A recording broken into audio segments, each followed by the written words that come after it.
Wikinochivayo mukomana uyu anetsa paZimbabwe. Vanhu panapa vaimbodhauta vachiti Wikinochivayo aiwa imari dzake, mota dzari kudhisha out kumacitizens imari dzake. Vanhu panguva inoyi they are now slowly believing kuti ari kutumwa namudhara. Don't even subscribe or like on the bell icon. Nhasi vanhu vamuka vachishandisa kushora mapictures emumota vehicle latest aiwa maland cruisers yamuri kuona iyo in the video. Panguva ino topinda BBC vanobuda vachinyora vachiti checkpoint ZBC reporter Ruben Barwe received a car and $100,000 gift from Wikinochivayo. I've been fighting sanctions imposed to Zimbabwe by United States of America.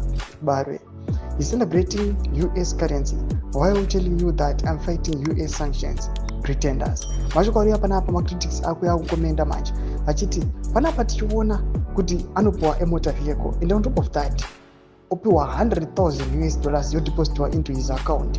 Chitiko chavhurutsa vanhu vaizona kuti aiwa ZANU-PF hatina zera nayo zviri kuitwa nevakomana ava panguva ino, asi zviri zvokuti munhu ukaswera uchida kunetsana neZANU-PF uchiti zvigananda kudii nevengotarisa their time ichasvika.